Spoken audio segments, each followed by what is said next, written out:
Who is Uncle Nick? He's the uncle you wish you had. He's a cigar-smoking, aviator-wearing, liquor-loving punk. His own family won't take him anywhere because he's a walking megaphone of scathing opinion. So basically, he's a fictional version of Bad Pop. Check out Diary of a Misanthrope on Amazon.com today. A link is in the description.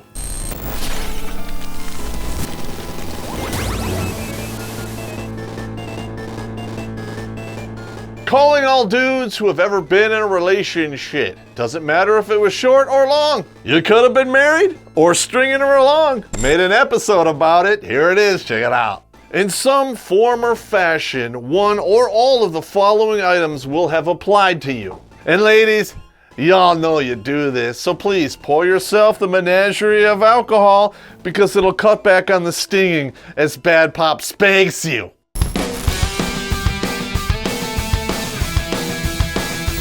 Yeah. Before we get to this list, you have to know Pop's rule number one for dating chicks. I call it the 90-day rule. You have to watch and vet this woman for a minimum of 90 days before you invite her back to your lair. And you want to know why? Item number one on this list, they all inventory and categorize your shit. From the very first moment that they take that first step into your house, apartment, or lair, watch her face, her eyes, and her head. It's on a swivel. She'll walk in, it's like a machine. You can literally hear the price tags adding up in the back of her head as she inventories all of your shit. And don't you dare leave the room, because then she's gonna dig through your shit too. Stick to her like glue until you absolutely can't and you know where this is going. One of two things are gonna happen. You go to the can or she goes to the can. Either way, shit is getting inventory. You go to the can, there's a few things that are going to happen. They will find your porn. If you have a sex toy, found it. Or in my case, I used to have a collection of Polaroids of chicks that I banged topless, and I kept it in a book that looked like every other book in the bookcase, and they always found it. I want you to destroy that. No. I wish I had a security camera in that room so I could see the look on their face. And they're like, and they put it back. And to all you ladies out there who watch this show to say how far Pop has fallen, you're still a Polaroid in the book, screen 5. Or option number 2, she goes to the can. And when she comes out, she's gonna know everything about you that can be contained within that room. She'll say she's going there to do a number 1. But in reality, she's gonna drop a huge number 2 on your life. She's gonna go through your medicine cabinet to see if you're on any head meds. She's gonna inventory the toothbrushes to make sure there's only one in there. She's gonna go through the linen closet to make sure there isn't hidden chick stuff in there. And last but not least, and if they do this, they are crazy with the capital C. She will go through your garbage can looking for a used condom. And if there's one in there, you better watch the fuck out, because hell's coming with her when she comes out. What's this? Ah, shit. And you know what? She probably won't say anything. But when she comes out, her entire mood is just changed. Let's be honest here. There is no explanation for rooting through somebody's trash. Unless you're homeless and you want a bottle or two. And it's not just your trash that you have to worry about. And this is item number 2. And this one is where they learn the most about you. Snooping through your mail. They want to find out how much you make, how much you owe, who you owe it to, and do you have any other penis pals? Not like anyone uses the mail anymore, but I'm just saying, I used to do that. In fact, if you want to update this for the modern audience, don't give this bitch your passwords. In fact, don't even let her touch your computer. Also, never let her touch your phone, bro. That will go nowhere good. But if she wants to play those silly games, I have one that you can play as well. And this game is called The Exchange. She asks for your phone, you're like, oh, here's my phone and password. Now give me yours. After you do that, just watch the excuses pour forth like rain. You don't trust me? Well, clearly you don't trust me. You want to see my phone? I want to see your phone. Get out! Because if you don't stop it there, it only gets worse. And we fall into number 3, which is upend your entire goddamn life. They snoop through everything they can find. Your basement, your car, your attic, every drawer in your house. I'm not gonna lie, gentlemen. This can be useful, just saying. You don't know where it is. You ask her, and she will know where it is, right down to the color of socks it's next to. And you'll be so happy that you found that item that you will not realize just how fucked you are. And as soon as they get your birth date and middle name, they're on the internet getting a background check. Talk about rooting through the goddamn garbage. Holy shit. But I know how you guys like the butts. Ladies, if you're doing this, you're not really doing anything I wouldn't do already, so. One of the top indicators if I'm gonna date you on a permanent basis is if you know how to handle money, you understand what debt is, and you pass the dick stacking test. And if you have debt, it's an automatic walk off the lot, because I'm not being the sucker. I'm not paying your debt, your student loans, or your bad mistakes. And I know if I ask you, you're not gonna tell me, or at least be truthful about it, so I have to figure it out for myself. And that's fine. I admit that, because at this point in my life, I'm used to being horse shopped. And that's where we get to number 4. They horse shop you. And that's where they break you down into your individual attributes. We are all shallow, shit-slinging monkeys in human suits, that's all. And you want to know why? Because we all do it, baby. Well, he's not that old. He's got good teeth.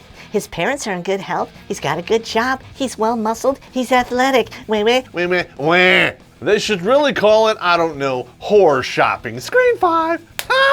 Because I'm fine with you breaking me down to my individual attributes, because I do the same thing to you ladies, especially if you have good tits. Equal rights and equal lefts, you know what I'm saying? Actually, there's always one that's just a little bigger, just saying. Here's the great thing about women. You break us down into our individual attributes, and then you find out we have money, and none of that matters. Now, I ain't saying she's a gold digger, but she ain't messing with no broke pop, Screen 5. In fact, when we're talking about plenty of fish in the sea, the best bait is money. And this harkens back to men from eons ago. We are hunters, and all hunters use bait. And women know we're pussy hunting. And they, which is number 5, recon your bait. So after she passes the 90-day gate and you bring her back to your lair house apartment or condo, she's gonna Zillow that shit and find out how much it costs. She already knows how much your car costs because either A, you picked her up in it, or she saw you driving away in it. These women can figure out how much money you have or make by these 2 pieces of information, but they can't seem to balance a checkbook, Screen 5. Once they have figured all of that out and they have come to the conclusion that you are worth their time and effort, that is when they start to fuck with the boundaries. Item number 6, and we've talked about this many times in the past, calendar sabotage. Because once you're worth their time, they start taking away your time. You thought you were gonna sleep in and play Xbox on Saturday? You're in a relationship. That's not gonna happen anymore. You have a day off? Well, let's go have a picnic, and then you can help move my mother to a new apartment. And oh yeah, and my father needs an oil change. Yeah, good luck with that. Some of the shit that these women put you through, I wouldn't believe it if I hadn't seen it with my own 2 eyes or lived through it myself. True story. Back in the day when I was married and I was dick thinking so hard, my head was shaped like a penis. We get up in the morning, we're gonna go see one of my wife's friends that she hadn't seen in a long time. We go there, we roll up, there's a moving van, people walking in, and I look over and go, I'm moving these fuckers, aren't I? Oh, yes. At least the bitch remembered to put my back belt in the trunk, goddamn whore, Space Ghost. I'm sorry, I know my daughters are watching and I called their mother a whore. But I did fuck her, that's how they got here, and then I had to pay for it, Screen 5.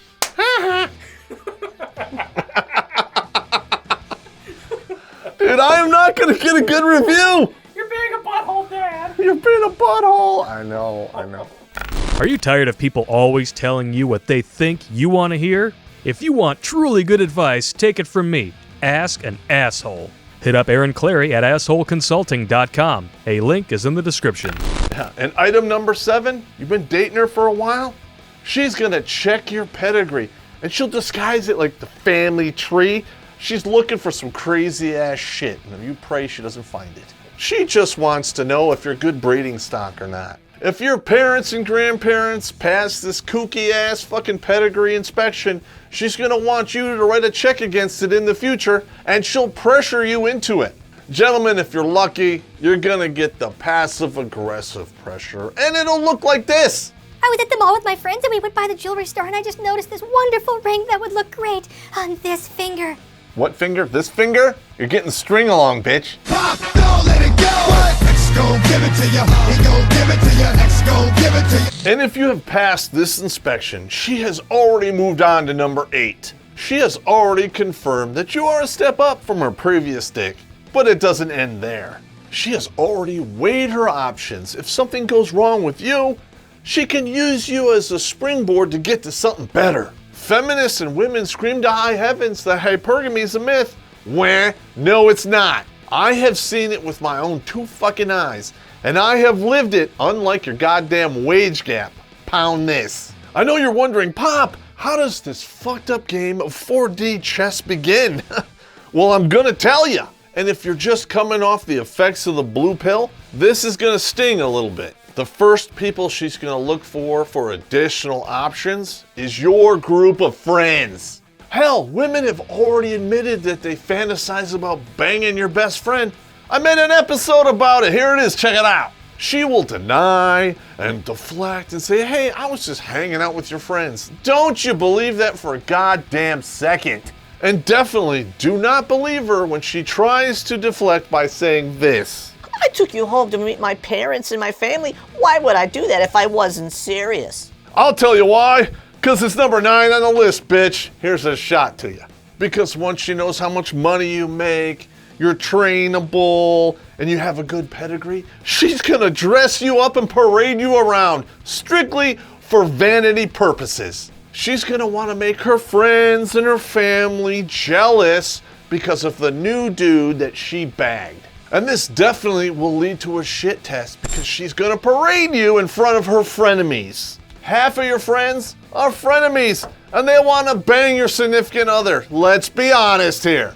Don't hate the player, hate the game. I didn't create the game nor the rules. I'm just commentating, that's all. Because we already know when these women dress up and take pictures and put them on the internet, it's not for men, it's for their friends and frenemies. For some crazy reason, you ladies equate envy to social status. I didn't understand that when I was young and dick thinking, and now I don't care.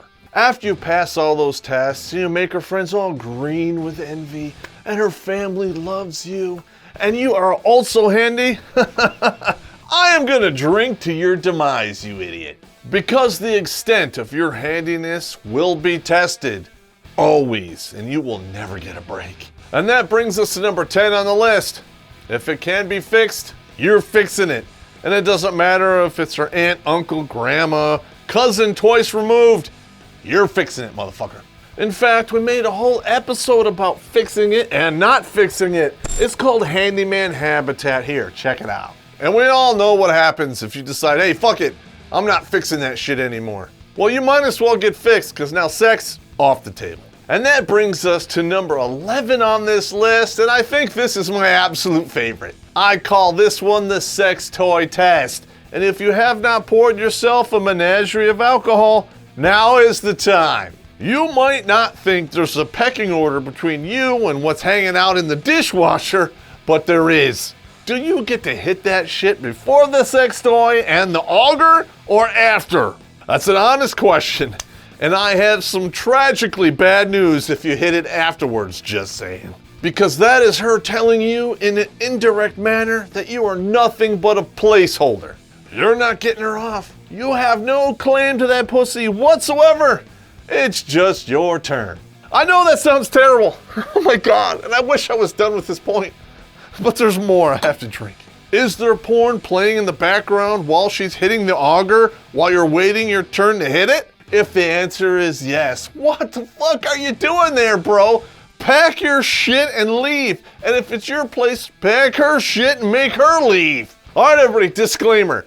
90% of all of the shit I talk about are mistakes that I have made. But this one, I have not done. Wait, fuck you. I did not do this one. It's somebody else's shit. Listen, I talked to a bunch of my buddies that were divorced, and they went through similar shit, and they didn't realize it. It didn't click until they were carrying their bags, walking out and going, hey, this is fucked up. I know you dudes out there are like, who the fuck would do that? Who would put up with that? Enough dudes out there put up with this shit. Trust me. And with the growing number of soy boys and manginas, this is gonna become normal. Because if I were you, start investing in these sex toy companies now. Because they're gonna blow up like Nagasaki. Or my ex-wife, Screen 5. I know that sounds terrible. And you're like, Pop, how could it possibly get any worse? you know me. It can. I guarantee you that half of the dudes out there who played backseat to the pussy auger bought it themselves. They were wallet walked through the mall. Item number 12. How much shit can she get you to pay for? Why is it not enough? Because I want more shoes, more bags, more on the car. If she picks a fight with you, will you buy her something to make her feel better? How many of the bills can she get you to pay your half, if not all of them? How many battery-powered or wall-powered double strokers will you buy that are dishwasher safe on your dime? Just so you can sit in the corner eating popcorn, watching the porn, and watching her get double stroked, and then maybe at the end, you get your crack at it. When does this shit end? You already paid for all the dinners while you're dating, you paid for all the movies and entertainment, now you moved in, now you're paying for everything. But it's never enough. They always want just a little bit more. And that brings us to number 13. It's not enough that you pay for everything, but now you have to do what they do. So if they go on a diet, you go on a diet. They want to exercise, now you have to exercise too. And if you don't want to do that, get ready for the guilt, shame, and blame train. And you're the only passenger. Listen, I know a bunch of dudes, your stomach's just clenched up because you know exactly what I'm talking about. You know, honey, I was looking at the health benefits and I think I should go vegan. Oh, fuck. That means I'm going vegan. And you want to know what happens when you go vegan for too long? You get sick. Segway. And number 14, I call this one sickness abandoned. You get sick, you have surgery, you're laid up. Where are they? Nowhere to be found. Heaven forbid she comes back from the girls' night out and she promises she didn't blow anybody and she's blowing chunks and you don't hold her hair. Heaven help ya. But this is Feminism 101. They have all these standards and rules that apply to you, but not to them. For example, you wake her up while she's taking a nap. You'll never hear the end of it. But I know how you love the asses, gentlemen. Rule number 15, you are never allowed to sleep nor rest. Because when she's sleeping, oh, but she needs her rest. When you're sleeping or taking a nap, you're wasting time. What are you sleeping for? It's Sunday. We have things to do. Which means I have shit to do. What is she gonna be doing? Supervising, which is a fancy term for not helping. And yes, that also applies to normal working environments, just saying. The seventh day, God built that in for rest. But you, you're married. You put a ring on the finger and a couple fingers in the butthole. Fuck you, no rest for you. But hey, if she keeps interrupting your sleep, you go ahead and take that shocker and turn it into a showstopper, if you know what I mean. And if she keeps waking you up, you go right for the divorce, baby. Pop, don't let it go. What? X gon' give it to ya. And you might want a divorce if she keeps talking your ear off. Welcome to item number 16. She never shuts the fuck up. You can be in the shower. She's standing next there. Thursday, we gotta do this. Even when you leave for work, your phone is on speaker and she's still bitching. Shut up. And you would think when you're taking a dump, the most holy of holy things a man can do, you would think you're safe, but you're not. And that could be some of the most annoying bullshit in the world, which brings us to item number 17. They will deliberately keep pushing your buttons to make you overreact. And they do this for a simple, insidious reason. They want to take what's a defeat and turn it into a victory. And they use this to justify their horrid fucking behavior just because you overreacted. Like women don't overreact, right? You know, Space Coast. And that brings us to the final point. When everything blows up and goes Mount Vesuvius and brings that relationship to an end. You thought the wretched behavior was over? You're wrong, because it is just beginning. Not only is she gonna assassinate your character and talk mad trash to all of your joint friends and some of them that you don't even fucking know, she will steal things that are very important to you but mean nothing to her, and she does it completely out of spite. Hypothetical here. Let's just say you have a chair. It's your favorite chair, and all she did through the whole relationship was bitch about the chair, how it didn't go with the colors and it was bad for the feng shui of the house. When it's all over and she's moving out and you're not there, she will take that motherfucking chair out of spite. And you know what's gonna happen to that chair? She's gonna throw it away. Sure, she'll probably bang a couple new dudes on it and release the Kraken all over it, and then she'll just throw it out because it's meaningless to her. And you, there's nothing you can do about it. Not only did you lose the relationship, you lost the chair. And you really like that chair. And that chair, it was always there for you. It was there when your dog died. It was there through the Pornhub years. Sure, it looks like somebody took puke and then made it into a chair, but it's still your chair. And it's always there for you. Just like me, check out the links below. Patreon, PayPal, Maker support. Send us a couple bucks because this shit is fucking expensive. Listen, I'm not trying to wallet walk your ass, but YouTube is fucking with us and this shit is expensive, so I'm just saying. And I'm also saying if you're new to this channel, hit the subscribe button and the bell so you get notified when we make new videos. Because if you don't, I'll bend your mother over in that chair after I hit her with the auger and watch some porn. Screen 5.